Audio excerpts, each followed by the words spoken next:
Sejarah kehidupan kelam seorang istri yang bernama Elizabeth Martha Brown.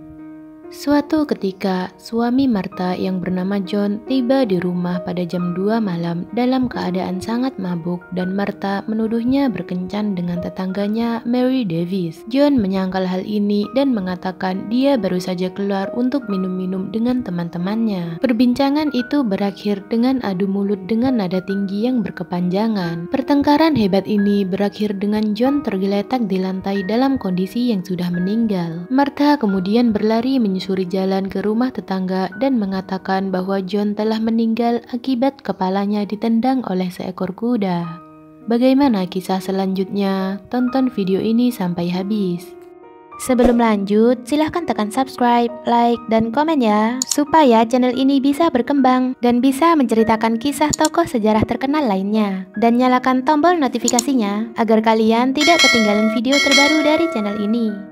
Martha lahir pada tahun 1811 di Whitecross. Ayahnya bernama John dan ibunya bernama Martha Clark. Ayahnya bekerja sebagai buruh tani dan terkadang juga sebagai penjual susu. Mereka hidup dalam kemiskinan. Kehidupan ayahnya sering berpindah-pindah di Dorset Barat untuk mencari pekerjaan. Ketika usianya sudah menginjak 20 tahun, Martha menikah dengan seorang duda yang bernama Bernard Burn yang saat itu berusia 39 tahun. Mereka menikah di gereja Saint Mary di Powerscourt. Martha menandatangani buku pernikahan gereja dengan salib karena dia buta huruf. Suaminya adalah seorang tukang daging yang menjual daging di beberapa pasar di daerah tersebut. Sebelum menikah dengan Martha, Bernard pernah menikah dengan seorang wanita yang bernama Elizabeth Mawson yang berusia 20 tahun. Saat itu di pernikahan pertamanya dia berusia 29 tahun. Elizabeth Mawson adalah anak haram dari Samuel Wilson, seorang yang terkenal kaya di kotanya.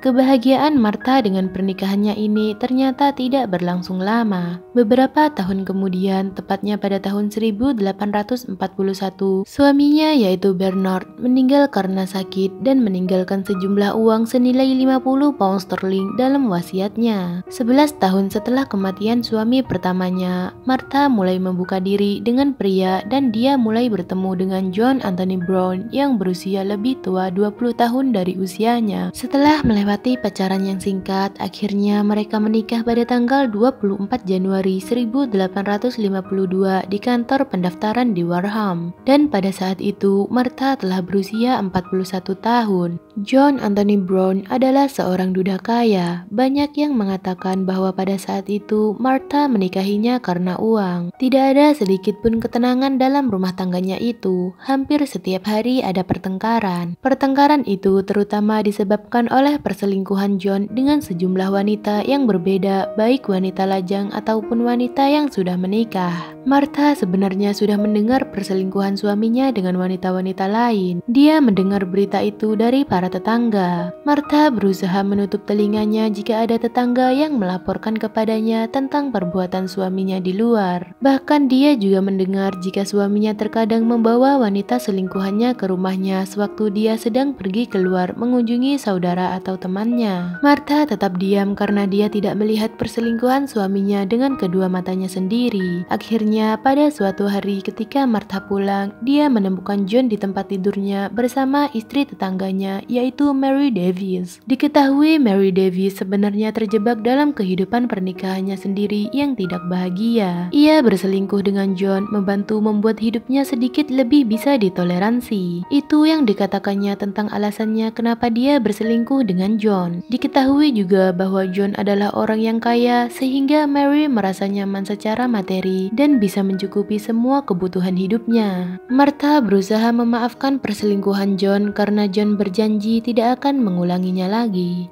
Pada suatu ketika, suaminya tiba di rumah pada jam 2 malam dalam keadaan sangat mabuk dan Martha menuduhnya berkencan dengan Mary Davis. Ia menyangkal hal ini dan mengatakan dia baru saja keluar untuk minum-minum dengan teman-temannya. Perbincangan itu berakhir dengan adu mulut dengan nada tinggi yang berkepanjangan. Pertengkaran hebat ini berakhir dengan John tergeletak di lantai dalam kondisi yang sudah meninggal. Martha kemudian berlari menyusuri jalan ke rumah tetangga dan mengatakan bahwa John telah meninggal akibat kepalanya ditendang oleh seekor kuda.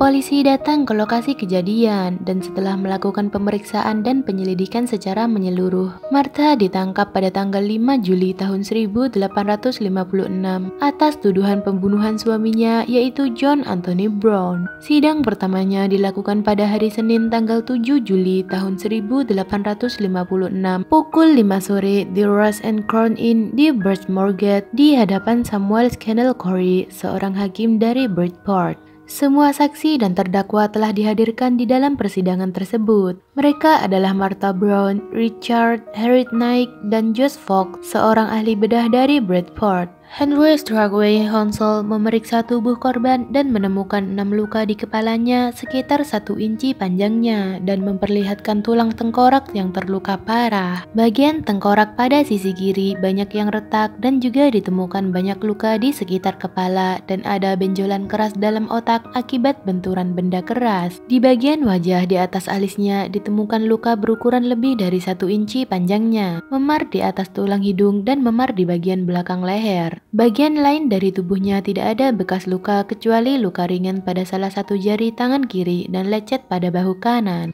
Elizabeth Martha Brown diadili di Dorchester Assizes. Pada tanggal 21 Juli tahun 1856, hakim dipimpin oleh hakim pejabat di Western Circuit pada tahun 1856 dan juri terdiri dari 12 orang yang semuanya laki-laki, sedangkan pengacara penuntut adalah Tuan Stock dan Tuan Captain.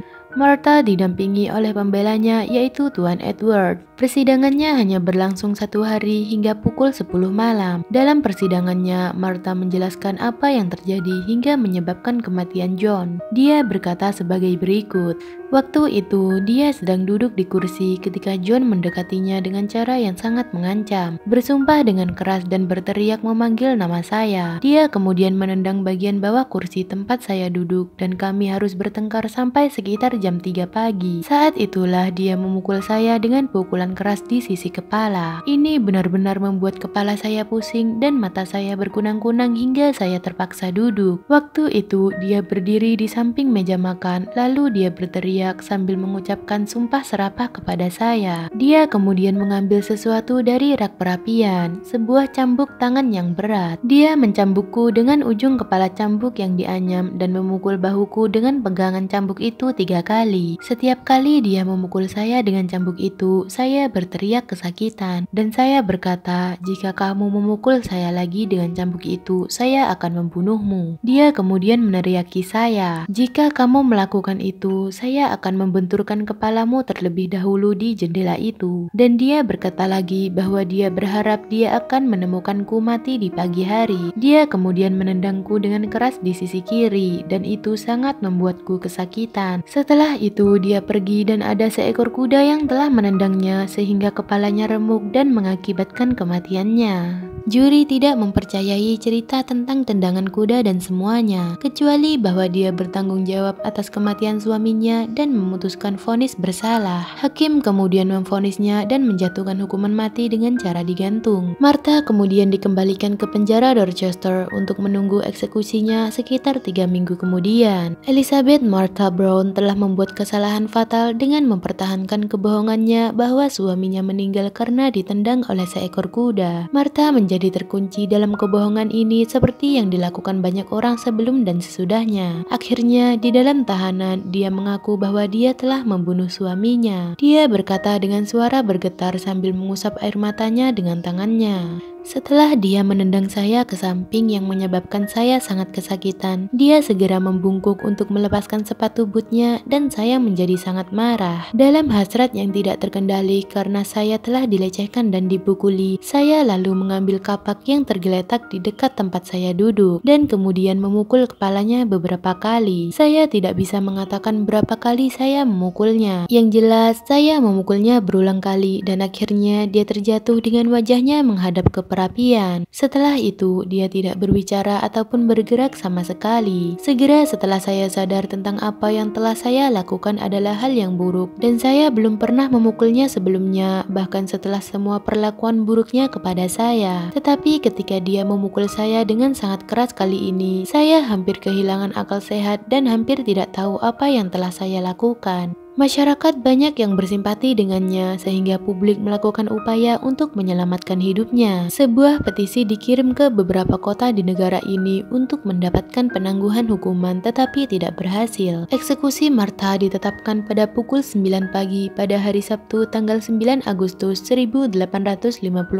Sekitar jam 7 pagi, petugas syarif dan sipir petugas penjara bertemu di City Hall dan berlanjut ke penjara untuk menjemput Elizabeth Martha Brown. Di luar penjara, kerumunan antara 3.000 sampai 4.000 orang telah berkumpul untuk menyaksikan eksekusi. Cuaca digambarkan sangat dingin dan masih pagi, udara basah dan sangat berkabut. Apa yang akan terjadi pada saat itu merupakan peristiwa yang cukup langka terhadap penggantungan seorang wanita di depan umum. Elizabeth Martha Brown digambarkan sebagai seorang wanita yang cantik yang tampak lebih muda dari usianya. Dia memiliki rambut yang indah. Dia juga sangat berani dalam menghadapi kematian sehingga pendetanya menganggapnya sebagai orang yang tidak berperasaan. Saat itu, Martha memilih gaun sutra hitam tipis yang panjang dan ketat untuk hari eksekusinya. Kerumunan semakin heboh saat jam telah menunjukkan pukul 8 pagi semakin dekat. Tepat pukul 8 pagi, bel penjara berbunyi, tanda bahwa eksekusi akan dilakukan sebentar lagi. Suasana yang tadinya riuh menjadi hening, kehidupan Martha semakin mendekati akhir. Arak-arakan kemudian muncul dari penjara, perlahan-lahan menuju ke tiang gantungan yang sudah disiapkan yang terletak agak jauh. Martha digambarkan berperilaku dengan penuh ketabahan hingga saat-saat terakhir. Ada 11 anak tangga di atas tiang gantungan dan Martha menaikinya, berjalan dengan keyakinan penuh.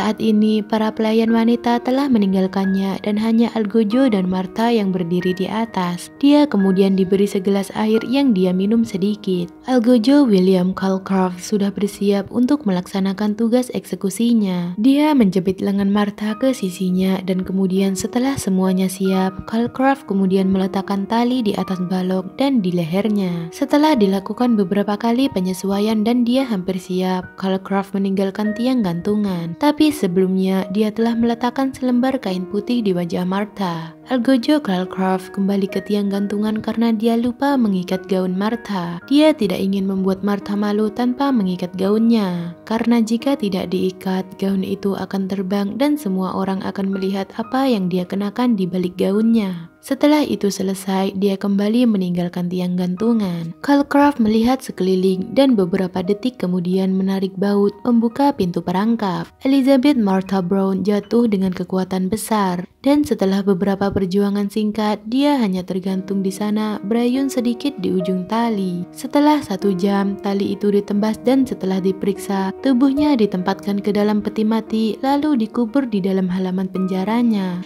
Namun pada tahun 1868, hukuman gantung di depan publik dihapuskan dan menjadi hukuman gantung yang hanya dihadiri oleh petugas tertentu yang telah ditunjuk. Terima kasih buat yang sudah menonton. Kalau kalian suka dengan video ini, silahkan tekan subscribe, like, dan komen ya. Dan komen di bawah pendapat kalian tentang video ini, supaya kita bisa sama-sama belajar. See you the next video.